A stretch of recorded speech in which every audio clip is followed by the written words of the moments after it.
একদিনে আবারও ৪২ মৃত্যু, আক্রান্ত ৬৮,০০০ ছাড়ালো ঢাকায় চীনের বিশেষজ্ঞ দল। সংক্রমণ এড়াতে জীবনভিত্তিক বিভাজনের পরামর্শ প্রধানমন্ত্রীর, তথ্য প্রযুক্তি আইন চূড়ান্ত অনুমোদন দিল মন্ত্রিসভা। করোনা চিকিৎসায় আইসিইউ ও শয্যা সংখ্যা জানাতে চেয়েছে হাইকোর্ট, ৭২ ঘণ্টার মধ্যে প্রতিবেদন দেওয়ার নির্দেশ। হজ নিয়ে সৌদি আরবের চূড়ান্ত সিদ্ধান্ত ১৫ জুন, চাইলে ফেরত নেওয়া যাবে টাকা। ৪ রুটে হচ্ছে মানব পাচার, লিবিয়ায় হত্যাকাণ্ডের ঘটনায় আরও ৯ জন গ্রেফতার।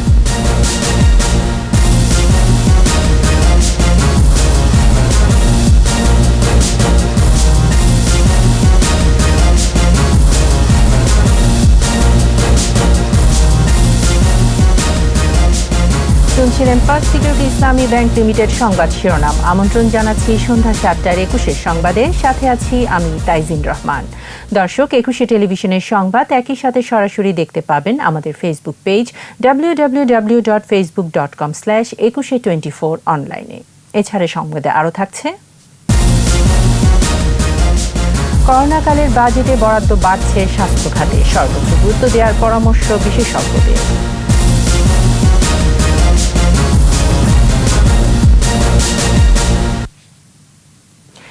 দেশে করোনায় টানা দ্বিতীয় দিনের মতো মারা গেল ৪২ জন। প্রায় ১৩,০০০ নমুনা পরীক্ষায় একদিনে শনাক্ত হয়েছে ২,৭৩৫ জন। আক্রান্তের সংখ্যা ৬৮,০০০ ছাড়িয়েছে, মোট মৃত্যু ৯০০ ছাড়ালো। বিশ্ব স্বাস্থ্য সংস্থার নির্দেশনা অনুযায়ী মাস্ক ব্যবহারের পরামর্শ দিয়েছে স্বাস্থ্য অধিদপ্তর। আকবর হোসেন সুমনের রিপোর্ট। করোনা সংক্রমণের ৯৩তম দিনে মৃত্যুর সংখ্যা ৪২। স্বাস্থ্য অধিদপ্তরের পরিসংখ্যানে আক্রান্তের বিপরীতে মৃত্যুর হার ১.৩৬%। রোগতত্ত্ব, রোগ নিয়ন্ত্রণ ও গবেষণা ইনস্টিটিউট IEDCR এর গবেষণা অনুযায়ী দেশের কোভিড-১৯ আক্রান্তের মধ্যে ৭১% পুরুষ এবং ২৯% নারী। পুরুষের মৃত্যুর হার ৭৭% এবং নারীর ক্ষেত্রে ২৩%। যা নমুনা পরীক্ষা হয়েছে ২৪ ঘন্টায়, তাতে শনাক্ত হয়েছে ২,৭৩৫ জন এবং এ পর্যন্ত শনাক্ত ৬৮,৫০৪ জন। গত ২৪ ঘন্টায় মৃত্যুবরণ করেছেন ৪২ জন, এ পর্যন্ত ৯৩০ জন। শনাক্ত বিবেচনায় মৃত্যুর হার ১.৩৬%। এদিকে দেশের করোনা পরিস্থিতি পর্যবেক্ষণে ১৪ দিনের সফরে আসছে চীনা প্রতিনিধি দল। দলটি বাংলাদেশের বিশেষজ্ঞদের সঙ্গে অভিজ্ঞতা ও মত বিনিময় করবে বলে জানিয়েছে স্বাস্থ্য অধিদপ্তর। এই দলটি ১৪ দিন বাংলাদেশে অবস্থান করবেন। এই সময়ে তারা ঢাকা ও নারায়ণগঞ্জের বিভিন্ন সামরিক, বেসামরিক কোভিড হাসপাতাল সমূহ, কোয়ারেন্টাইন সেন্টার এবং ল্যাবরেটরি সমূহ পরিদর্শন করবেন এবং সেখানে ব্যবস্থাপনা বিষয় সহ অন্যান্য বিষয়ে সংশ্লিষ্ট সকলের সঙ্গে অভিজ্ঞতা ও মত বিনিময় করবেন। বুলেটিনে স্বাস্থ্যবিধি মেনে চলার নিয়মিত পরামর্শে মাস্ক ব্যবহারের উপর জোর দেওয়া হয়েছে। এবং সেখানে আকবর হোসেন সুমন, ২১ টেলিভিশন, ঢাকা। এদিকে করোনা চিকিৎসায় বাংলাদেশকে সহযোগিতা করতে চীনের ১০ সদস্যের বিশেষজ্ঞ চিকিৎসক দল ঢাকায় এসেছে। আগামী ২২ জুন পর্যন্ত তারা বাংলাদেশে অবস্থান করবেন। সোমবার দুপুরে শাহজালাল আন্তর্জাতিক বিমানবন্দরে তাদের স্বাগত জানান পররাষ্ট্রমন্ত্রী doctor AK Abdul Momen.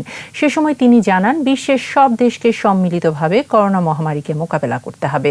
Corona পরবর্তী অর্থনৈতিক সমস্যা মোকাবেলায়ও বিভিন্ন দেশের পারস্পরিক সহযোগিতা ও অংশীদারিত্ব বজায় রাখার আহ্বান জানান পররাষ্ট্রমন্ত্রী।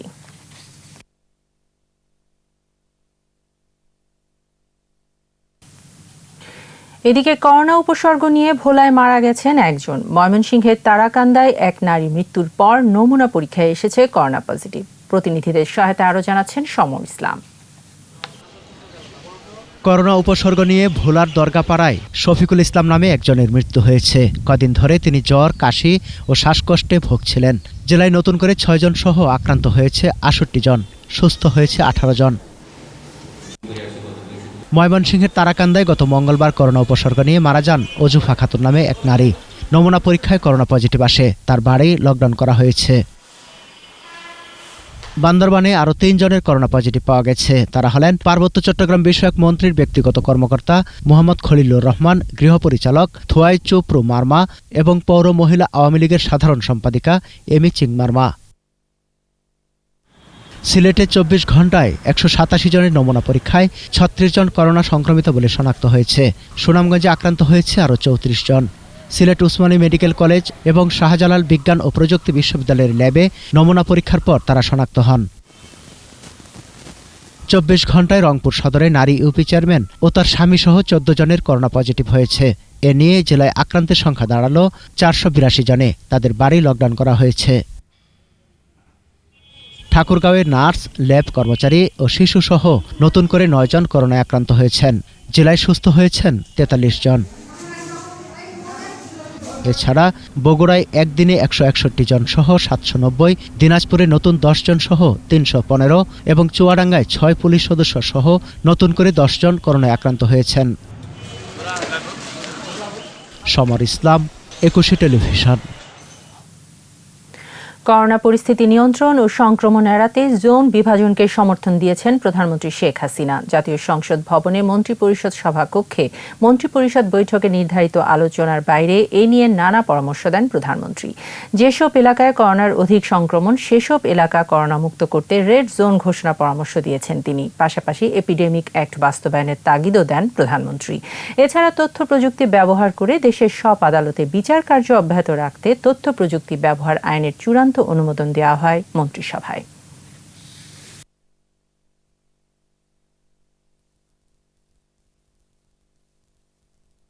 তো মাননীয় প্রধানমন্ত্রী এটা অ্যাপ্রিসিয়েট করেছেন যে আমরা যেটা আইটি ব্যবহার করে যেভাবে জোনিং করার চিন্তা ভাবনা করতে সারা পৃথিবীতেই করা হচ্ছে, এটাতে সুবিধা হবে। এবং সেক্ষেত্রে যারা স্বাস্থ্য মন্ত্রণালয় বা অন্যান্য এক্সিকিউটিভ মিনিস্ট্রি তারা বসেই যদি মনে করে যে কোনো জায়গাটাকে রেড জোন ডিক্লেয়ার করাটা সবার জন্যই ভালো, কারণ তারা সবাই তখন সতর্ক হতে পারবে। এবং কোনো এলাকাতে যদি একটু অধিক যদি কোনো সংক্রমণ থাকে তাহলে সেক্ষেত্রে ওই এলাকাকে যদি স্পেশালি কোনো নিয়ন্ত্রণে নেওয়া যায় সে বিষয়ে মাননীয় প্রধানমন্ত্রী সম্মতি দিয়েছেন।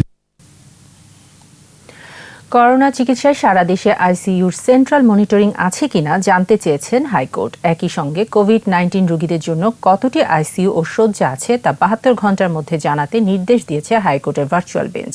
বিচারপতি এম ইনায়েতুর রহিমের ভার্চুয়াল বেঞ্চ শুনানিতে উষ্মা প্রকাশ করেন। পরে আদেশ দেন হাইকোর্ট। এর আগে করোনাকালীন সময়ের জন্য দেশের সব বেসরকারি হাসপাতালের আইসিইউগুলো সরকারের তত্ত্বাবধানে অধিগ্রহণের প্রয়োজনীয় নির্দেশনা চেয়ে হাইকোর্টে রিট দায়ের করা হয়েছিল। একই সঙ্গে রিটে আইসিইউর বেডগুলো পর্যালোচনায় রাখতে অনলাইনের মাধ্যমে সেন্ট্রাল বেড ব্যুরো চালুরও নির্দেশনা চাওয়া হয়।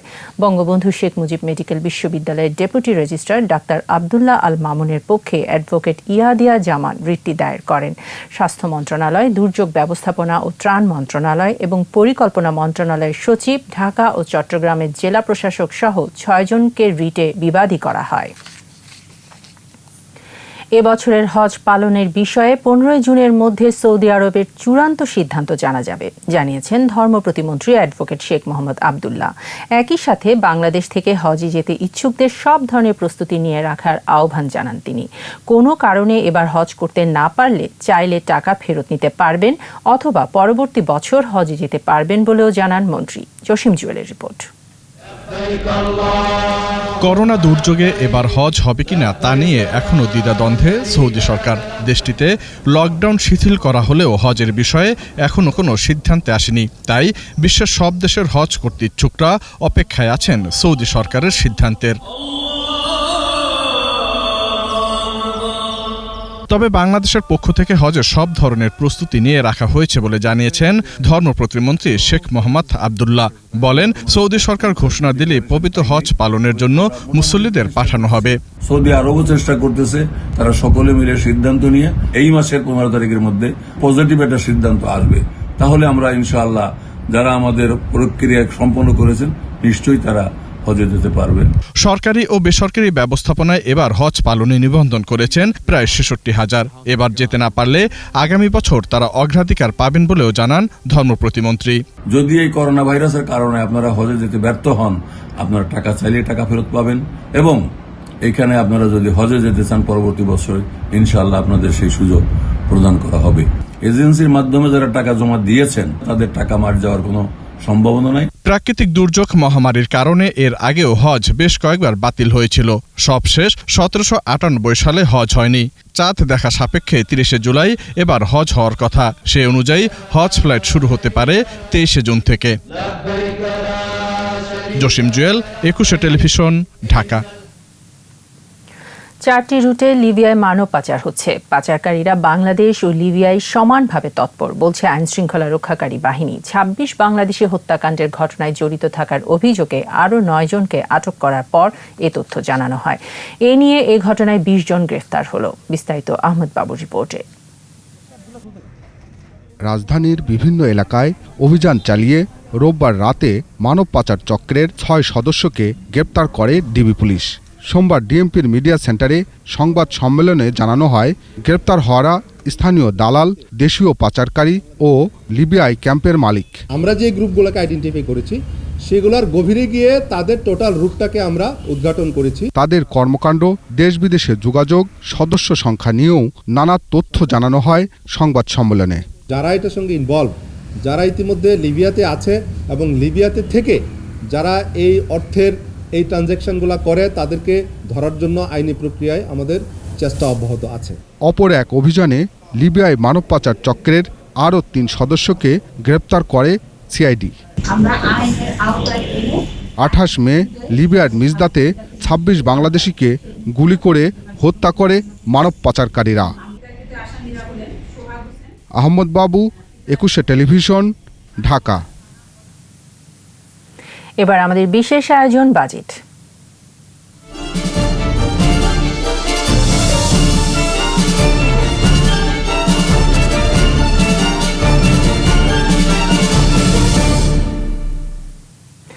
2020-21 অর্থ বছরের জন্য 13,96,600 কোটি টাকার বিকল্প বাজেট প্রস্তাব করেছে অর্থনীতি সমিতি। এতে রাজস্ব আদায়ের প্রস্তাব করা হয় 12,61,600 কোটি টাকা। করোনা পরিস্থিতি মাথায় রেখে স্বাস্থ্য ও সুরক্ষা নামে নতুন বিভাগ সৃষ্টির প্রস্তাব করা হয়েছে। এছাড়া বড় খেলাপিদের সব ঋণ পরিশোধের সর্বোচ্চ 5 বছর সময় দেওয়ার পরামর্শ দিয়েছে অর্থনীতি সমিতি। তৌহিদুর রহমানের রিপোর্ট। আসছে বাজেটকে সামনে রেখে অর্থনীতি সমিতি অনলাইন প্রেস ব্রিফিংয়ে উপস্থাপন করে বিকল্প বাজেট প্রস্তাবনা। এতে সমিতির সভাপতি সামগ্রিক অর্থনীতির চিত্র তুলে ধরেন। বলেন, করোনার প্রভাবে শ্রেণী কাঠামোতে পরিবর্তন ঘটেছে। ধনী থেকে মধ্যবিত্ত আর মধ্যবিত্ত থেকে দারিদ্র্যসীমার নিচে চলে এসেছে অনেক মানুষ। 4,58,000 কোটি টাকার যে জিডিপিটা হওয়ার কথা ছিল 66 দিনে, সেখানে 3 লক্ষ কোটি টাকার সমপরিমাণ হয়নি। জিডিপি ক্ষতির নিরিখে বাংলাদেশের এখনকার অর্থনীতিকে বলা যেতে পারে 35% অর্থনীতি। স্বাস্থ্য ব্যবস্থাপনাকে ঢেলে সাজাতে প্রয়োজন যথাযথ বরাদ্দ এবং অর্থের সঠিক ব্যবহার। তাই বাজেটে বৈষম্যমুক্ত সমাজ গড়তে প্রয়োজনীয় নির্দেশনার তাগিদ দেওয়া হয় প্রস্তাবনায়। যে বাজেট প্রস্তাব করেছি সেটা হচ্ছে কোভিড-19 এই মহামারীর ইম্প্যাক্ট বা অভিঘাত মোকাবেলার এবং একই সাথে মুক্তিযুদ্ধের চেতনার বাংলাদেশ বিনির্মাণের। প্রায় 14 লাখ কোটির প্রস্তাবিত বাজেটের অর্থায়নে রাজস্ব আহরণের পাশাপাশি বন্ড সহ সঞ্চয়পত্রের প্রতি গুরুত্ব আরোপ করা হয়। পাশাপাশি আয় বৃদ্ধির নতুন 21টি খাতের কথাও তুলে ধরা হয়। 13,96,600 কোটি টাকা ব্যয় করতে এই রাজস্ব আয় হবে 12,61,600 কোটি টাকা। বাজেট বরাদ্দের প্রায় 91% যোগান দেবে সরকারের রাজস্ব আয়। আমরা ব্যাংকের ঋণ নেব না, আমাদের বাজেটে নাই। বৈদেশিক কোনো ঋণ আমরা নিব না, আমাদের বাজেটে নাই। অর্থনীতি সমিতির বিকল্প বাজেট থেকে খেলাপি ঋণ কমানোর তাগিদও আসে। আমরা সুদ আসল সহ বৈদেশিক ঋণ থেকে মুক্ত হবার পক্ষে। তৌহিদুর রহমান, 21 টেলিভিশন, ঢাকা। করোনায় স্বাস্থ্য খাতের উপর মারাত্মক চাপ তৈরি করেছে। তাই নতুন অর্থ বছরের বাজেটে বরাদ্দ বাড়ছে স্বাস্থ্য খাতে। পরিকল্পনামন্ত্রী জানিয়েছেন, স্বাস্থ্য বাজেট আরও 4,000 কোটি টাকা বাড়িয়ে 13,000 কোটি টাকার প্রস্তাব করা হচ্ছে। বিশেষজ্ঞরা বলছেন, করোনা সংকটে দেশের স্বাস্থ্য খাতে দুর্বলতা চোখে আঙ্গুল দিয়ে দেখিয়ে দিয়েছে। তাই এই খাতটিকে সর্বোচ্চ গুরুত্ব দেওয়ার পরামর্শ বিশেষজ্ঞদের। বিস্তারিত স্মৃতিমণ্ডলের রিপোর্টে। বিশ্ব মহামারী করোনার কালো ছায়া দেশজুড়ে। সামাজিক সংক্রমণে চাপে পড়েছে স্বাস্থ্য ব্যবস্থা। করোনা সংকটই স্বাস্থ্য খাতের দুর্বল চেহারাটাকে সামনে এনেছে। দেশের মোট বাজেটের 15% এবং জিডিপির 5% হতে হবে স্বাস্থ্য বাজেটে। এই গাইডলাইন বিশ্ব স্বাস্থ্য সংস্থার। কিন্তু এই নির্দেশনা বারবারই অবহেলিত। দুর্বল ব্যবস্থাপনায় স্বাস্থ্য খাতই যেন রোগগ্রস্ত। বাজেটে তাই এই খাতকেই সর্বোচ্চ গুরুত্ব দেওয়ার তাগিদ বিশেষজ্ঞদের। বাজেট ঘাটতির দিকে তাকালে চলবে না। আমরা সাধারণত যে প্রতি বছর নর্মালি আমরা 4 থেকে 5% অফ জিডিপি একটা বাজেট ঘাটতি থাকে, কিন্তু এবছর আমি মনে করি সরকারের খরচ অনেক বাড়াতে হবে, স্বাস্থ্য খাতে সরকারি খরচ বাড়াতে হবে, এটার যে ইনফ্রাস্ট্রাকচার আছে সেটা যথেষ্ট ইমপ্রুভমেন্ট করতে হবে। 2020-21 অর্থ বছরে প্রস্তাবিত বার্ষিক উন্নয়ন কর্মসূচিতে স্বাস্থ্য সেবা খাতে বরাদ্দ 10,053 কোটি 86 লাখ টাকা। স্বাস্থ্য সেবা খাতে মোট এডিপির বরাদ্দ 4.90%। পরিকল্পনামন্ত্রী জানান, এবার স্বাস্থ্য খাতের উন্নয়ন অংশে 50% বরাদ্দ বাড়ানো হচ্ছে। 2020-21 অর্থ বছরে বরাদ্দ বাড়বে আরও 4,000 কোটি টাকা। স্বাস্থ্যকে বাড়তি বরাদ্দ দেওয়া হয়েছে এবং আরও দেওয়ার তাদেরকে আশ্বস্ত দেওয়া হয়েছে। শতকরা 50% বেশি ইতিমধ্যে বললাম। গত বছর ছিল 9,000 কোটি টাকা, এবার 13,000 কোটি টাকা। বরাদ্দ বাড়লেও তা অপ্রতুল বলেই স্বীকার করলেন পরিকল্পনামন্ত্রী। আমাদের বর্তমান অবস্থার প্রেক্ষিতে আমি স্যাটিসফাইড, কিন্তু আমার মনের স্বপ্নের বিবেচনায় আমি স্যাটিসফাইড নয়। স্মৃতি মণ্ডল, 21 টেলিভিশন, ঢাকা। এদিকে 2020-21 অর্থ বছরের বাজেটে যোগাযোগ ব্যবস্থার উন্নয়নে পরিবহন খাতেও বরাদ্দ বাড়ছে। বার্ষিক উন্নয়ন কর্মসূচিতে বরাদ্দ দেওয়া হয়েছে 52,806 কোটি টাকা, যা মোট এডিপি 26.05%। পরিবহন বিশেষজ্ঞরা বলছেন, করোনা সংকটে স্থবির প্রকল্পগুলো যথাসময়ে বাস্তবায়ন করলে সুফল আসবে অর্থনীতিতে। রিপোর্টে আরও জানাচ্ছেন মোহাম্মদ নুরুন নবী। হিসেব কষতে গেলে চলতি অর্থবছরের হিসেব অন্য কোনো সময়ের সাথে তুলনা করা সম্ভব নয়। বিশ্ব মহামারী করোনা ওলটপালট করে দিয়েছে উন্নয়ন প্রকল্পের বাস্তবায়ন সূচিও লণ্ডভণ্ড। মহামারীর কারণে স্থবির চলমান প্রকল্পগুলোর কাজ। আগামী অর্থবছরে যোগাযোগ সেক্টর উন্নয়নে প্রকল্প বাস্তবায়নের গতি বাড়ানোর উদ্যোগ আছে সরকারের। সরকারি দফতরগুলোতে খাতওয়ারি বরাদ্দের দিক থেকে স্থানীয় সরকারের পর দ্বিতীয় সর্বোচ্চ বরাদ্দ পরিবহন ও মহাসড়ক বিভাগের। এই তো গত বছরের সড়ক পরিবহন ও মহাসড়ক বিভাগের কাছে ছিল 24,000 কোটি টাকা, এবার এটাকে বাড়িয়ে করা হয়েছে 25,000 কোটি টাকা। মেগা প্রকল্পগুলোর বেশিরভাগই যোগাযোগ খাতের। বরাদ্দ মিলছে চাহিদা মাফিক। প্রয়োজনে বিশেষ সুরক্ষা উদ্যোগ নিয়ে হলেও কাজ শেষ করার চেষ্টা থাকবে। নতুন প্রজেক্ট নিলে সরকারের আয় কমে যাচ্ছে, কিন্তু ব্যয় অনেক বেড়ে যাচ্ছে।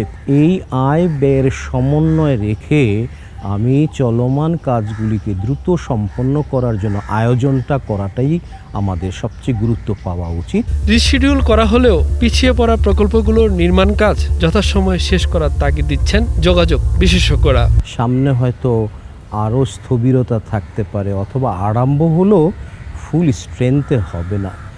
তাতে সঙ্গত কারণেই প্রত্যেকটা প্রজেক্টের টাইম ওভাররান, অর্থাৎ টাইম যদি বেড়ে যায় তার সাথে খরচটা বেড়ে যাবে সঙ্গত কারণে। মূলনীতি হওয়া উচিত বাজেটে যে এই কাজগুলি যেন উঠে যায়। এর মধ্যে বার্ষিক উন্নয়ন কর্মসূচি এডিপির জন্য 2,05,145 কোটি টাকার খসড়া প্রস্তাব অনুমোদন করেছে পরিকল্পনা কমিশন, যা বিদায়ী অর্থবছরের চেয়ে 6% বেশি। মোহাম্মদ নুরুন নবী, 21 টেলিভিশন, ঢাকা। করোনা মহামারীর এই পরিস্থিতিতে শ্রমিক ছাঁটাই না করতে গার্মেন্টস মালিকদের প্রতি আহ্বান জানিয়েছেন সড়ক পরিবহন ও সেতুমন্ত্রী ওবায়দুল কাদের। সরকারি বাসভবন থেকে নিয়মিত ভিডিও বার্তায় তিনি মানবিক দিক বিবেচনা করে বিষয়টি সমন্বয়ের পরামর্শ দিয়েছেন। সংকটকালে কলকারখানা থেকে শ্রমিক ছাঁটাইয়ের খবর পাওয়া যাচ্ছে। এটি হবে এ সময়ে মরার উপর খাড়ার গায়ের মতো। আমি বিজেএমই সহ সংশ্লিষ্টদের বিষয়টিকে মানবিক দিক বিবেচনা নিয়ে সমন্বয়ের আহ্বান জানাচ্ছি। করোনাকালীন সংকটে কোনো গণমাধ্যম কর্মীকে চাকরিচ্যুত কিংবা বেতন না আটকানোর আহ্বান জানিয়েছেন তথ্যমন্ত্রী ডক্টর হাসান মাহমুদ। সচিবালয়ে ঢাকা সাংবাদিক ইউনিয়ন ও বাংলাদেশ সাংবাদিক ইউনিয়নের নেতাদের সঙ্গে বৈঠক শেষে মালিকদের এই আহ্বান জানান তিনি। এই পরিস্থিতিতে আমি বিভিন্ন পত্রপত্রিকার মালিক, সম্পাদক এবং ইলেকট্রনিক মিডিয়ার মালিক, সিইও সহ সবাইকে অনুরোধ জানাই, এই বিশেষ পরিস্থিতিতে মানুষ অত্যন্ত অসহায়।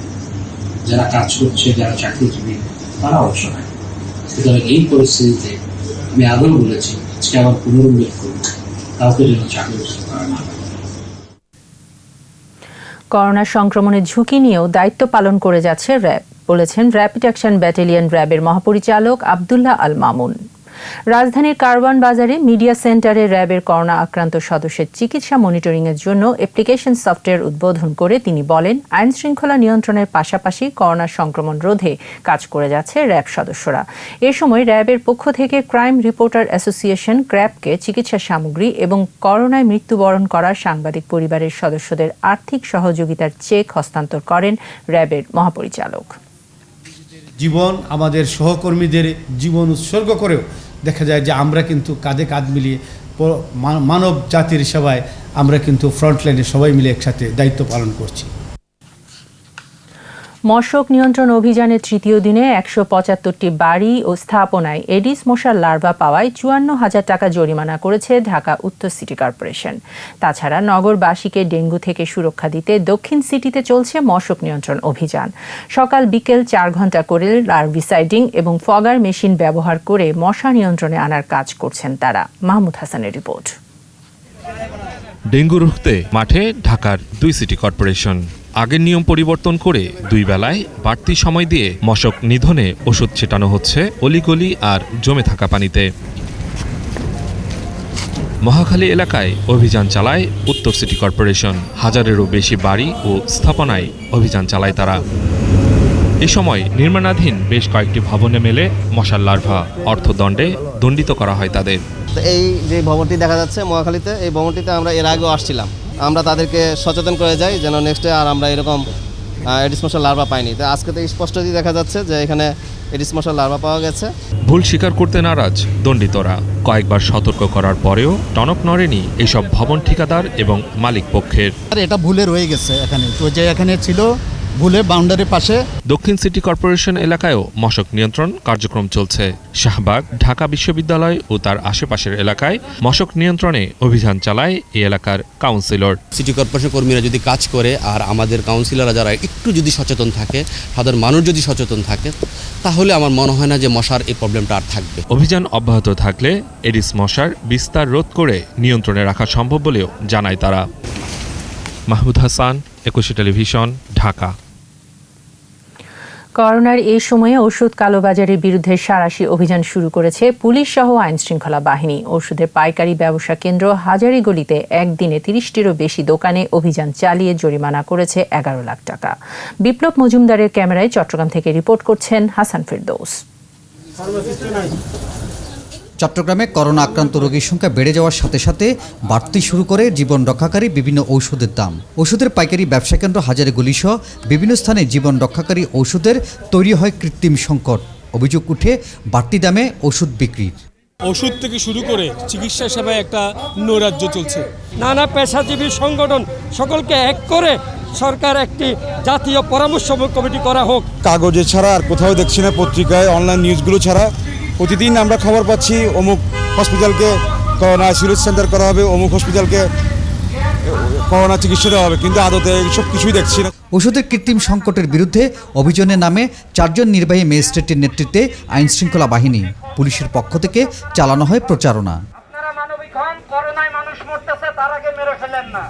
উদ্ধার করা হয় মেয়াদোত্তীর্ণ এবং ভেজাল ঔষধ। পাওয়া যায় নিম্নমানের মাস্ক, স্যানিটাইজার সহ সংক্রমণ প্রতিরোধক বিভিন্ন সরঞ্জাম। বাড়তি দামে ওষুধ বিক্রির অভিযোগে করা হয় জরিমানা। এইখানে আমি প্রচুর নকল হ্যান্ড স্যানিটাইজার পাওয়া গেছে, নকল পিপি পাওয়া গেছে, তারপর হচ্ছে ইনভয়েস নাই, প্রাইস টেম্পার করা।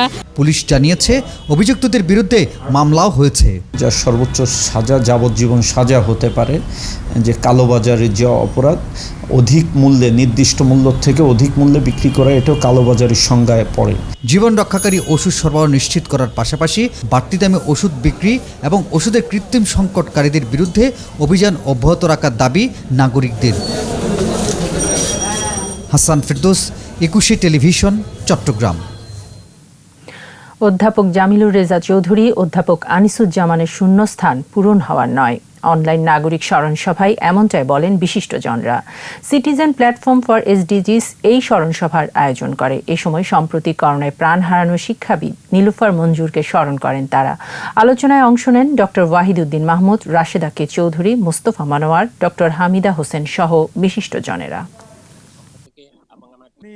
প্রতিষ্ঠান সৃষ্টিকারী জামিলুর রহমান চৌধুরীকে তো সবাই এক কথায় বাংলাদেশের পাবলিক ব্যক্তিত্ব হিসাবে জেআরসি হিসাবে জানে। এরকম অ্যাক্রোনিম দিয়ে একটা মানুষকে পরিচিত হতে গেলে তিনি যে সবাই প্রিয় ওটা ওর থেকেই বোঝা যায়। আনিসের যে মানে পেশার ভঙ্গি, কথা বলার ভঙ্গি এবং প্রত্যেকের সঙ্গে যে সমানভাবে মিশতে পারতেন, কোনো গর্ব আমি কোনোদিন তার দেখিনি। কেন যেন মনে হচ্ছে যে আমরা সবাই অভিভাবক হারাচ্ছি, শুধুমাত্র ব্যক্তিগতভাবে না জাতিগতভাবে।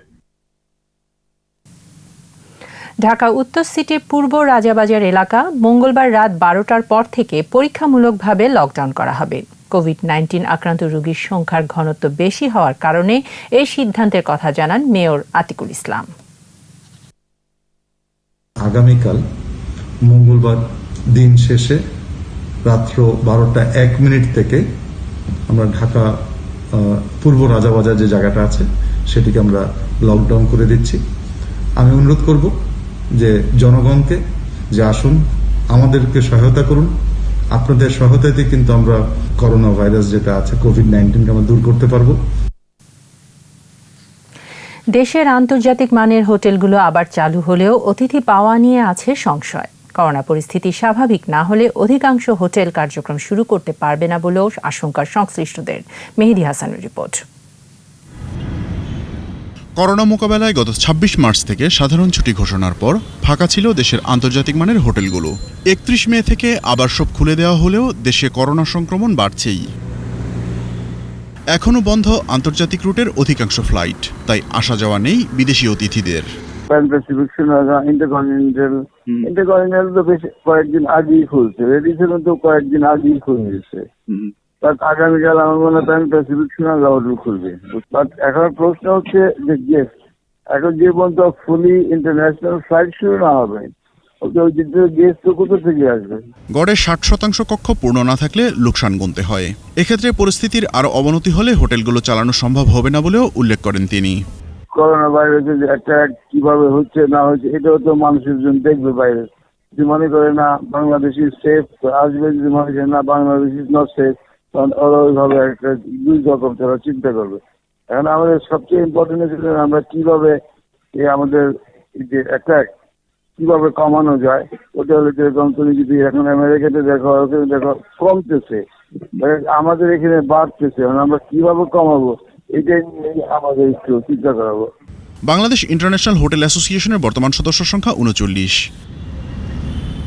মেহেদী হাসান, 21 টেলিভিশন, ঢাকা। এবার আমাদের সাপ্তাহিক আয়োজন সোশ্যাল ইসলামী ব্যাংক লিমিটেডের সৌজন্যে সম্ভাবনার বাংলাদেশ।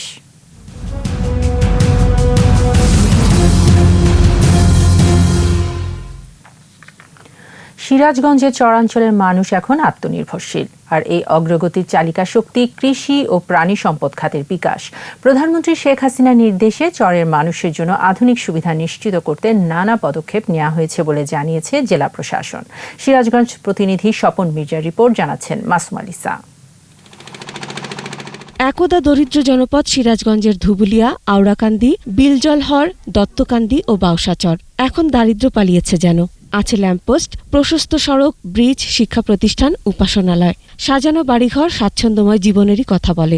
যোগাযোগ অবস্থা খুব খারাপ ছিল, এখন মোটামুটি বর্তমানে চেয়ারম্যানের সাহায্যে রাস্তাঘাট হয়েছে, তারপরে মনে করেন যে মসজিদ মাদ্রাসা এরকম অনেক উন্নয়ন কাজেই শহরে আমরা হাঁটতেই পারিনি, এখন রাস্তাঘাট প্রায় এলাকায় হয়ে গেছে। সোলার পাওয়ারে আলো ঝলমলে ঘরবাড়ি, হাটবাজার, টিভি চলছে, ডিশ সংযোগ সহ সরকারের নেওয়া পদক্ষেপে এসব অগ্রগতি জানালেন এলাকার মানুষ। সব আছে, রাত্রে চলাফেরার সমস্যা নাই, আমরা চলাফেরা করে খুব সুবিধা পাই, আমরা খুব আরাম মতো হাঁটতে পারি, বর্ষা মাসেও যেরকম ও শুকনা দিনে সেই রকমই। তৃণমূলের উন্নয়নে সরকারের কর্মকাণ্ড অব্যাহত থাকায় জীবনমানের আমূল পরিবর্তন এসেছে বললেন স্থানীয় জনপ্রতিনিধি এবং উন্নয়ন কর্মীরা। গবাদি পশু পাখি পালন, আপনার গরু ফ্যাটেনিং এগুলো, তারপরে মিল্কিং, হাঁস মুরগি পালন, এগুলো করার মাধ্যমে কিন্তু তাদের অনেক অনেক অবস্থার পরিবর্তন হয়েছে। গ্রামকে শহর করার লক্ষ্যে আমি আমার এই অধপাড়া গায়কে সেই লক্ষ্যে চরকে সমস্ত চরের মানুষকে শহরে পরিণত করার জন্য চেষ্টা আছে। চরের মানুষকে স্বনির্ভর করতে অবকাঠামো উন্নয়নকে বেশি গুরুত্ব দেওয়া হচ্ছে জানালেন জেলা প্রশাসক। চরাঞ্চল আছে সেখানে বিস্তীর্ণ এলাকার মধ্যে সেখানে রাস্তা নির্মাণ করে দেওয়া এবং স্ট্রিট লাইট যেটা বলা হয় যে লাইটিং এবং রাস্তা এবং শিক্ষা প্রতিষ্ঠানগুলোতে যাতে শিক্ষকরা থাকেন এই বিষয়গুলো কিন্তু নজর দেওয়া হয়েছে। Masuma Lisa, 21 television. এবার সোশ্যাল ইসলামী ব্যাংক লিমিটেডের সৌজন্যে বাণিজ্য সংবাদ।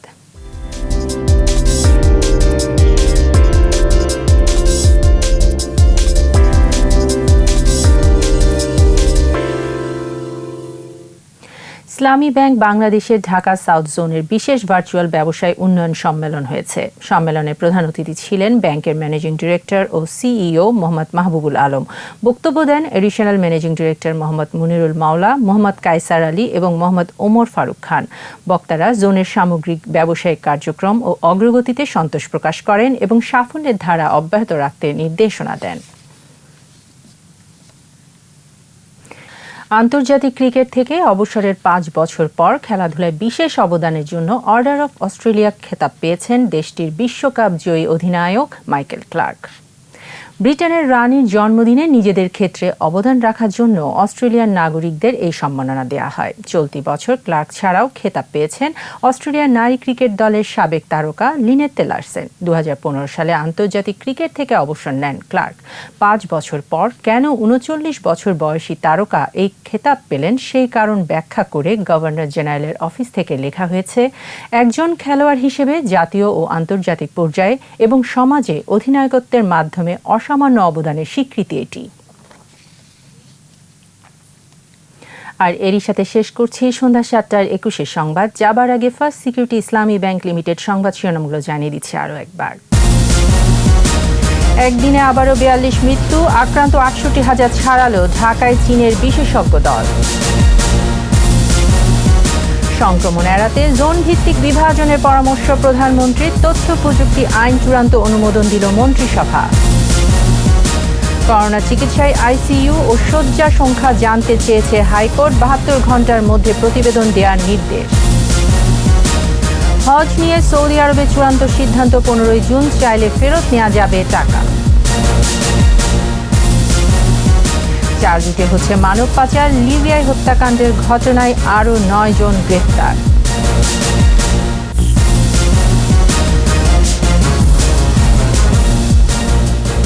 সর্বশেষ খবর জানতে ডায়াল করুন 2021 নম্বরে আর ভিজিট করুন 21-tv.com এই ওয়েবসাইটে। এছাড়া ফেসবুকে লগ ইন করতে পারেন facebook.com/2124 অনলাইনে। পরের সংবাদ রাত 9টায় দেখার আমন্ত্রণ রইল। স্বাস্থ্যবিধি মেনে চলুন, সুস্থ থাকুন।